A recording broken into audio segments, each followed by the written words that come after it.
problem peddlers. We are solution merchants. We come here to talk about what we can do for ourselves, not what is being done to us.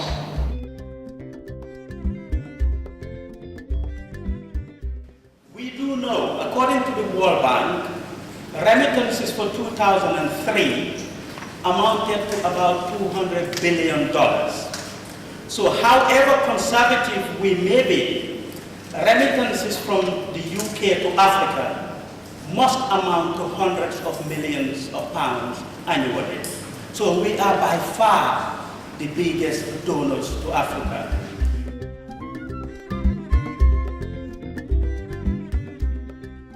The reason why we are poor is partly because we are unable to utilize the resources that God has given to us. As long as we continue to allow people to come and take raw materials and process them elsewhere, it will be very difficult for Africa to benefit from her resources. I think I'm going to take and deliver to our committee that Africa is a place that we should be looking forward to, making sure that we link our skills, our talents and our resources. I think I'm encouraged by what she said, knowing that our resources are really the way we look at our homeland as a future, not as a past.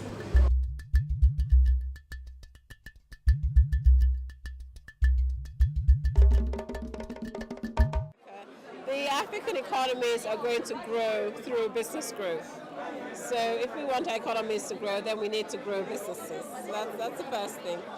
The second thing is, one of the key barriers to growth now in business is lack of finance. And so venture capital and private equity finance is a very important source of finance to businesses that want to grow. The third thing is, with venture capital and private equity, we do not just give companies money, we also support them with management and other skills. And so we're not just, it's a balance between capacity building and financing.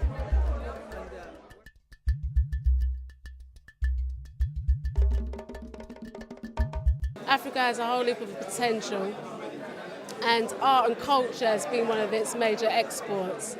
And I feel that the arts transcends boundaries that politics can't necessarily transcend.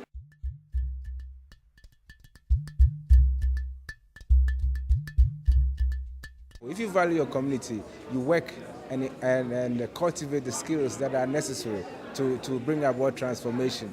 And entrepreneurship is such a key challenge of the time. How we turn our talents into skills that can help us develop as a community. So yes, I agree with the views on entrepreneurship as expressed by the professor. We see ourselves as a social enterprise. We're a non-profit business organisation, and we basically got together as a young group of Africans and in order to put this magazine together with no funding from any other organisation apart from African Outreach, who gave us a loan.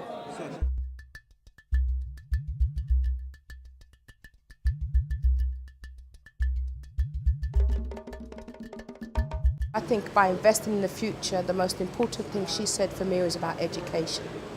Taking it back and educating people, but there's three aspects towards education. One is the sustainability from the grassroots, the leadership and the attitude. So education is important, but we have to do it with the right mindset.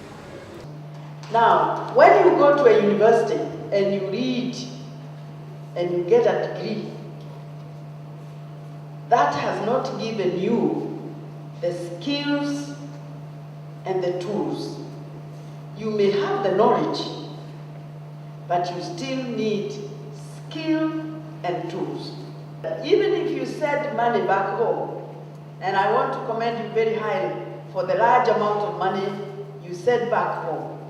Even though you do that, if your people do not have skills, they cannot take advantage of the opportunity that are there.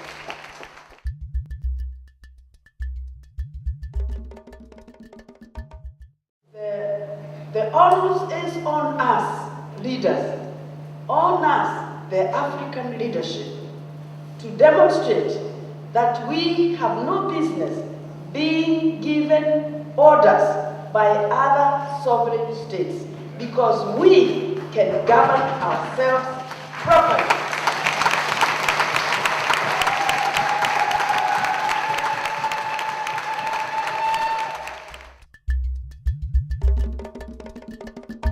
It's not enough just to give money. Money is one part of the solution. There are a couple of other things that are equally important. The management skills to set up and run these businesses, and capacity building generally to help them invest, start and grow these businesses. If you're looking to send money back to Africa for investment, these funds need to be channeled through professional fund managers, people whose job it is to take your funds and to invest it professionally. We send the money, but people are saying, yeah, but the businesses don't succeed.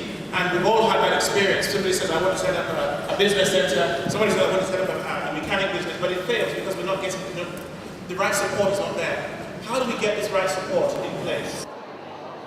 What I found out is that although we are all Africans, we are all here, the agency, everybody tends to put us together, but we don't all behave the same. It depends on when you come or whether you have acculturated or not. In terms of us being all 54 separate countries, yeah, but it's insignificant to what we're talking about. We are all trying to solve the same problems. Poverty, employment creation, and so on. So we are all the same. No country in Africa can say they don't want more jobs or they don't want more wealth.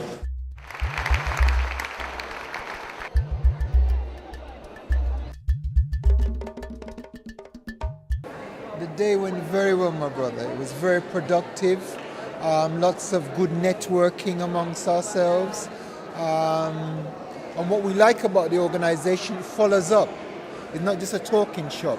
So when you do things, it actually, they're going to do something about it. You can contact them and so forth. So in that sense, absolutely brilliant. Wonderful day. But what is best is to be an enlightened African. So take the best from the West and go back to Africa and build it up. What we're doing is saying, stop the looting.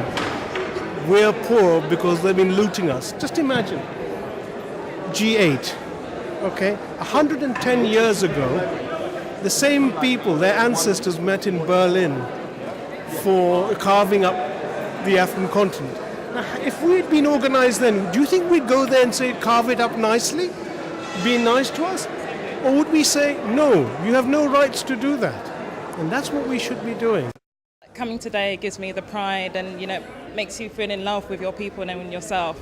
And that, as being a leader in your own organizations, that's what you can take back to organizations.